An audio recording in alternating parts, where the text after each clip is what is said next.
Welcome to BAMPFA and the screening, her post-screening conversation with Mildred Howard and Leigh Raiford. I'm Leigh Raiford. I also just want to thank Lauren Kreuz and Rebecca Ulrich one more time, and a special thanks to Pam Uzell for this really lovely portrait of what's at stake for us, for those of us especially who are South Berkeley residents, new, old, but also very much committed to the community. Thank you so much, Pam, for your film.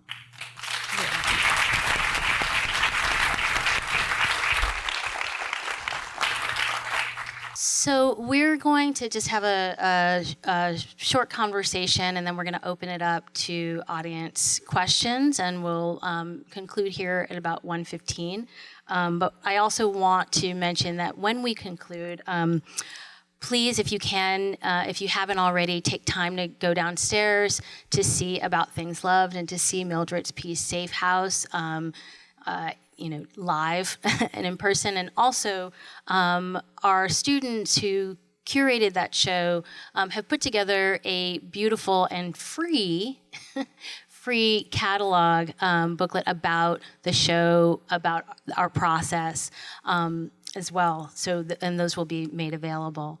But I want to start, Mildred, by asking you to talk about Safe House. So Safe House as the centerpiece, one of the centerpieces of About Things Loved, we chose it in part because it speaks to questions of the kind of fragility of home, and the question you say in the film that the idea that home is never really settled in certain ways. And so can you just talk to us a little bit about the work Safe House and what it means to you in this moment? Well, can you hear me? I think I'm mic'd. Oh, can you hear her? Yeah. When I did Safe House, I did it based on a story because home is supposed to be someplace that is safe, where secrets are kept, where you grow and you mature and all of those things.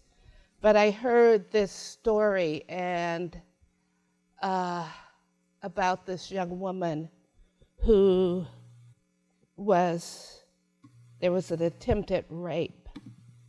And what saved her is that she pretended that she had passed out. And when she woke up, she got up and she threw a butcher knife and it stuck in the wall. But also when Fred Wilson was working on one of his pieces, and Fred Wilson is an artist, a MacArthur Fellow, if you're not familiar. His work is part of the UC Berkeley collection, and he's exhibited all over the world, including in the Venice Biennale. He discovered in his research that the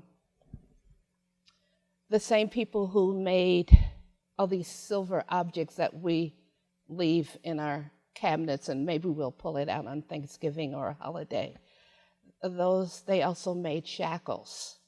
So, and why do we put such monetary value on these objects? Because they're just things. And that's one of the reasons why I covered that floor. So they go from tarnish to polish to the knives in the wall.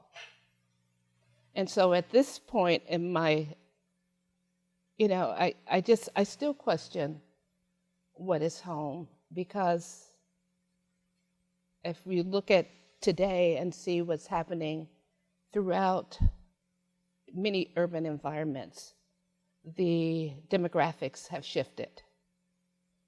And it's sort of like, are we really going backwards again? And even though there are communities that are diverse, there is still segregated in terms of where people live.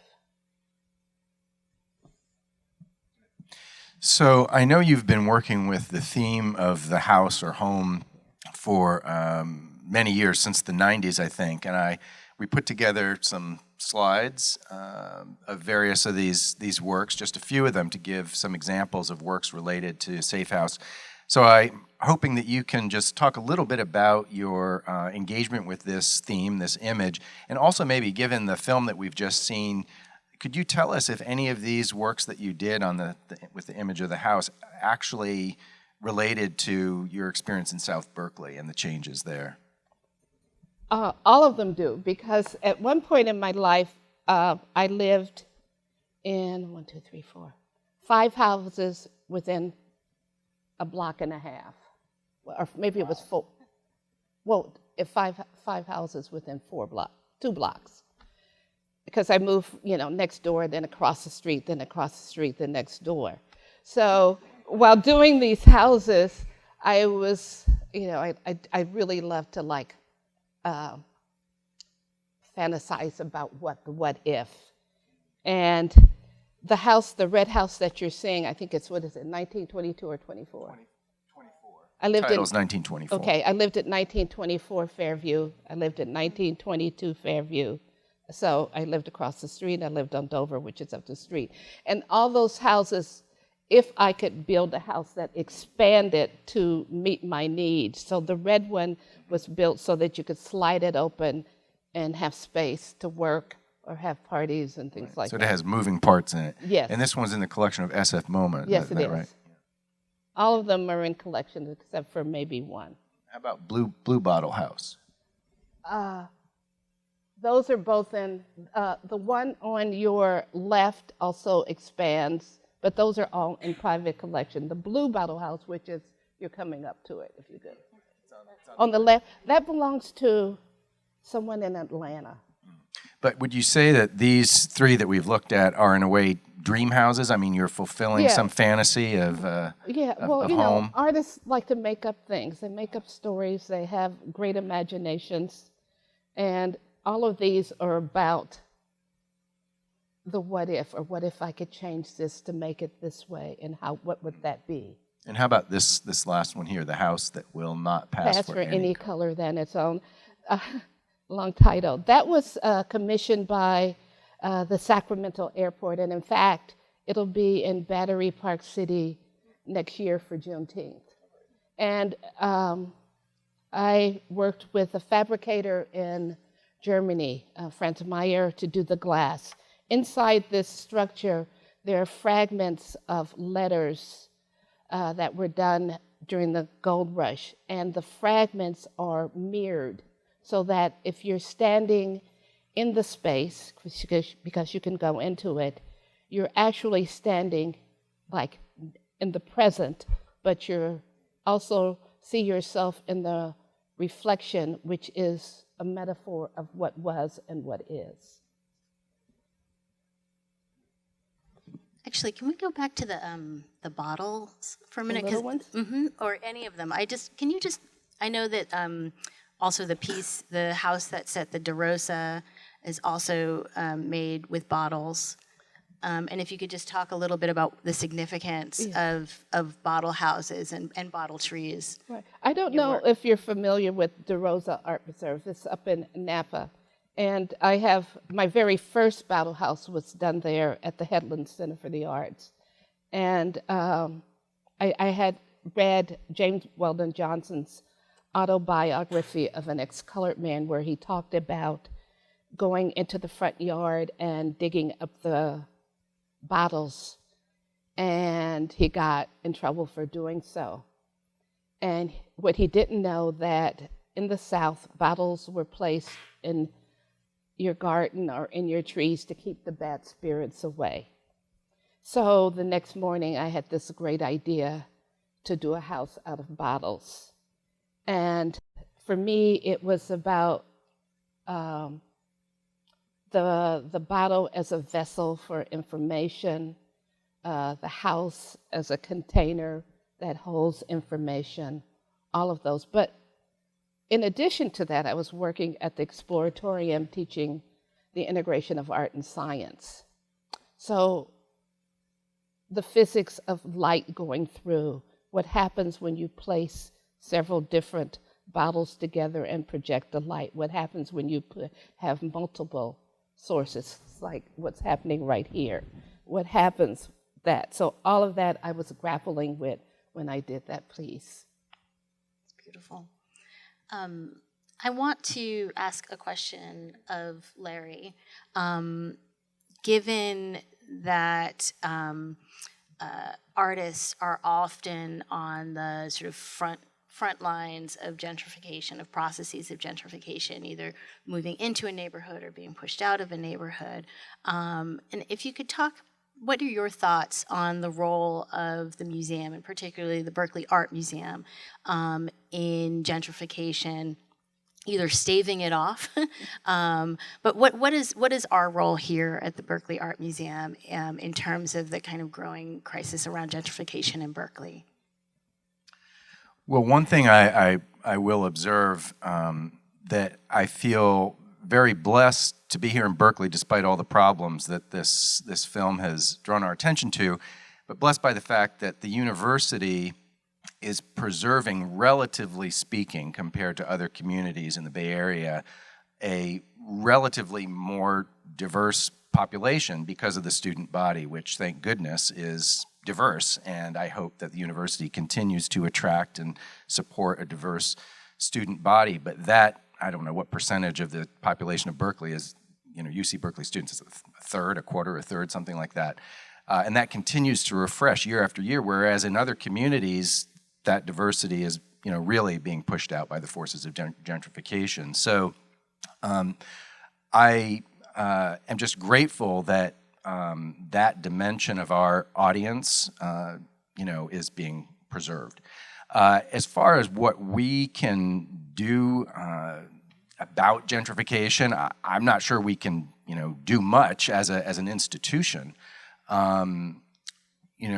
We certainly have an obligation and an opportunity to represent diversity in our programs and collections, but that's a different issue, related but different from gentrification per se and stopping it, or, I think that dealing with gentrification is, obviously it's an economic problem, but the solution is political, at least in communities.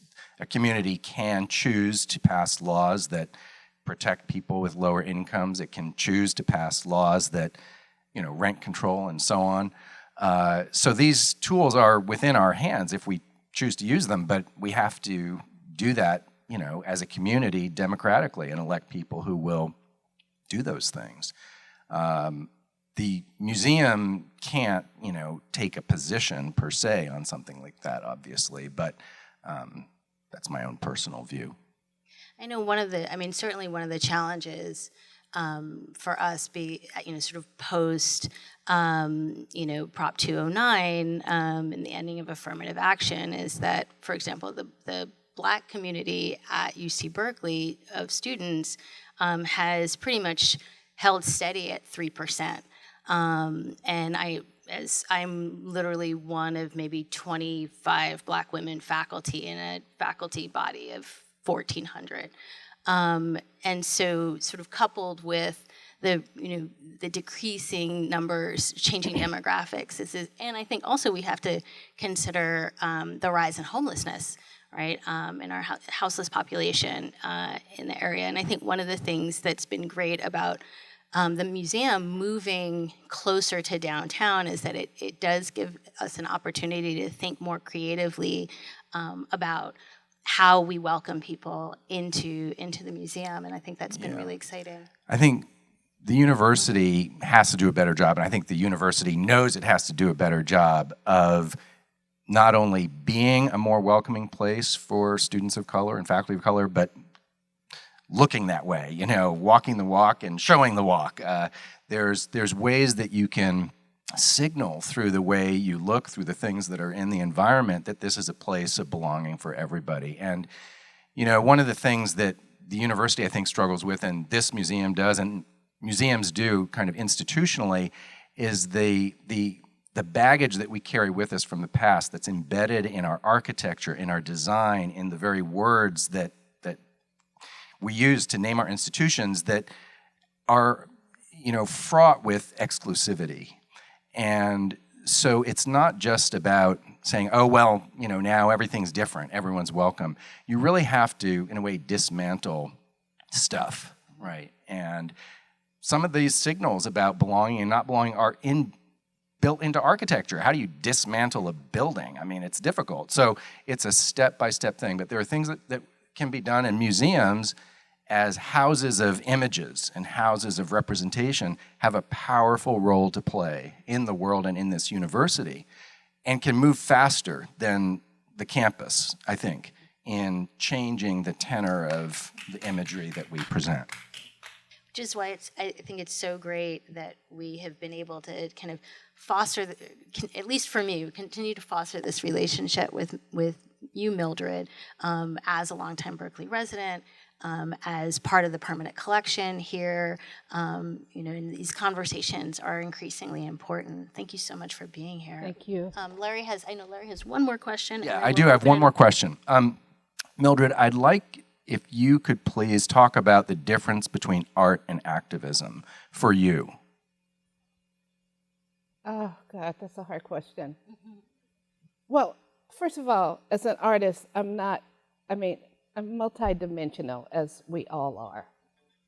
And I don't go out to say, oh, I'm going to make this to piece just to deal with this. Once in a while I will, but normally you have the same principles in making art. I mean, you still have to deal with the same basic principles of line and form and all those things art is a discipline. You have to study. It's like everything else. You have to study it. And I've said it, excuse me if you guys have heard this before, but back when they had typewriters, it's not like ASDFG space, semicolon, LKJH. Once you know the keyboard, you know it. Art, you have to study on. And so, in terms of social activism, I think as a Black woman in the United States of America, it is in my DNA. Because on this day, Juneteenth, in 1865, 2.5 years later, where the majority of my family, except for me, I was born in San Francisco, but my 9 siblings were born in Galveston. My mother was born in the county right next to it, which was a slave port, because we only think about slave ports on the East Coast. So some general of the Union rode in with 2,000 of his troops to announce that it was Emancipation Proclamation. So I grew up on Juneteenth thinking that everybody had it, but they didn't. How many other Juneteenths are there? And I'm glad that now that this one is recognized everywhere, because it's not just a Black problem or African American problem, it's a problem of the United States of America.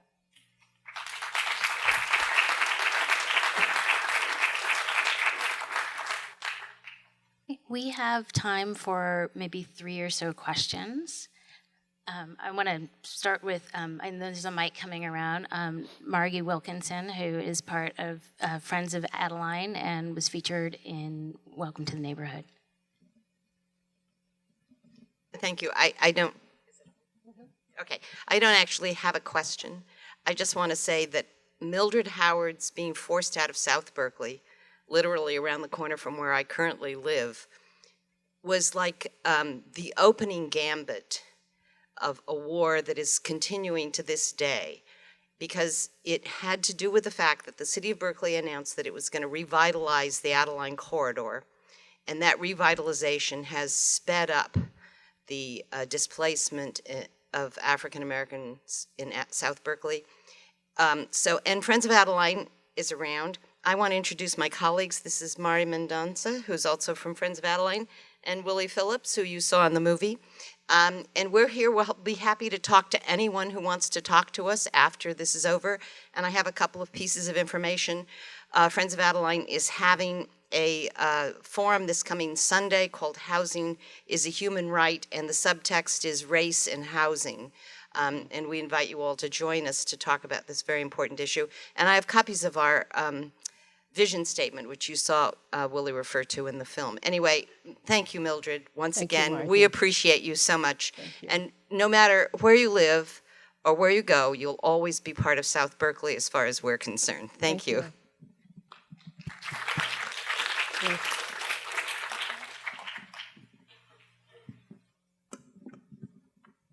Hi, Mildred. Hi.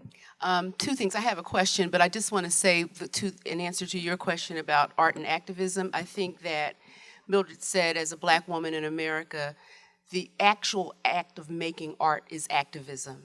It's revolutionary, and I think not just because of the subject matter that you use, it's just the fact that you take the time and the spirit and the sacrifice to make art is her activism. I wanted to ask you a little bit about the influence of literature on your work, Mildred. I noticed their words are sprinkled throughout your work, and I wanted you to say a few words about that. Well, I grew up with tons of books around, including the volumes and volumes of like old antique books that my mom collected, and National Geographic. And my parents and my older siblings who were educated in the South had a great memory, and they would recite poems by Paul Laurence Dunbar, Jacob Lawrence, and passages from things. So that was very much a part of me. And because words take me to other places, it sparks this other part of me that takes me on a journey. Sometimes I know where I'm going, but other times I just want to follow that path. And even though I may take a left turn or a right turn, it all comes back to those words.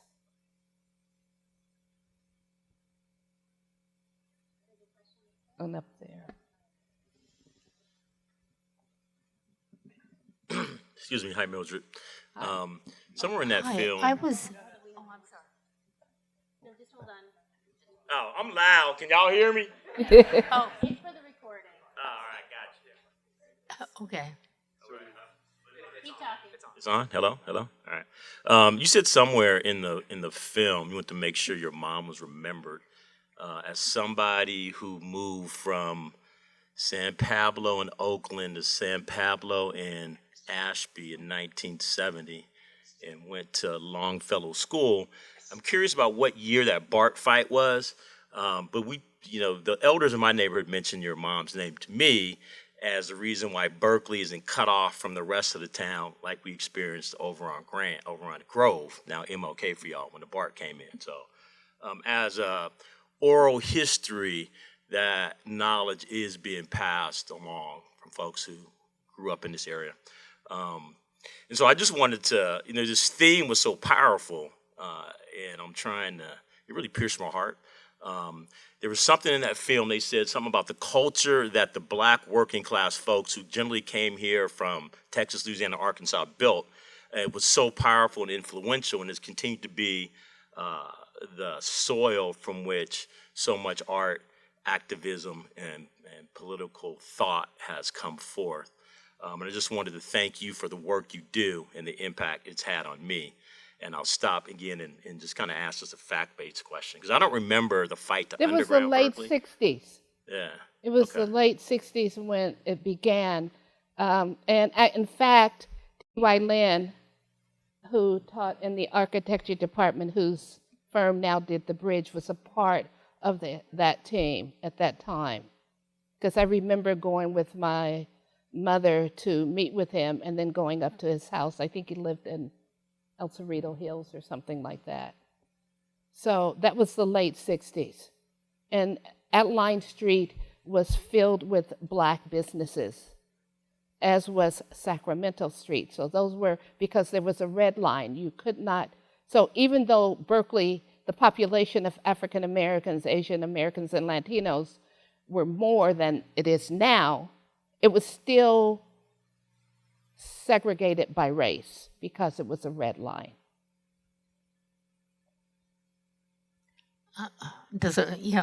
I was teaching in the 50s and 60s in Berkeley. And Where were you teaching? I was a school librarian, actually. Which school? But one of our main sayings was integrate in 68. And I just wondered if you had something to say about they were talking about integrate the schools. And I was wondering if you had something to say about that. I'd really love to know. Well, I went to Malcolm X, which was then Lincoln. And it had one of the first African American teachers, couple, or there, I guess the three that were in all the schools. Ruth Atke, Louise Brown, and Carrington. I can't remember her name. She was Byron Rumford's sister-in-law. Oh, and Mrs. Sloan. Yeah. So there were four. And those probably were all the ones that were in the whole school district at the time. But what was the question? Well, the students were segregated. When they had the desegregation of the public schools, people were bused in. Yeah. But then you go back to your communities, and the communities were segregated. When I went from Malcolm X to Willard, it was like a whole nother story. Yeah. And then you were tracked, or you were not allowed to take certain classes. I mean, that actually happened, because it happened to me. But fortunately, later in life, it may have been to my advantage. Because if you look at what's happened now, I always said, how come they get to take those classes and I can't? And then when I went on to college, I realized they're no smarter than I am. Yeah. So I don't know what the problem was, but the problem was racism. Thank you. When I think about it, it horrifies me. Yeah.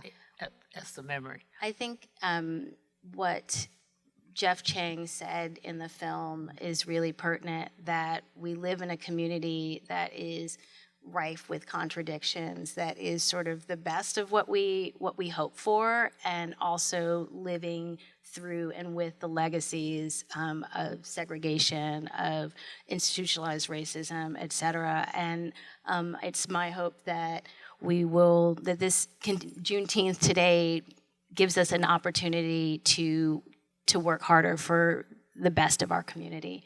I want to thank Larry Rinder and Mildred Howard, and again, Pam Uzell. Thanks, everybody. Thank you. Thank you, Larry.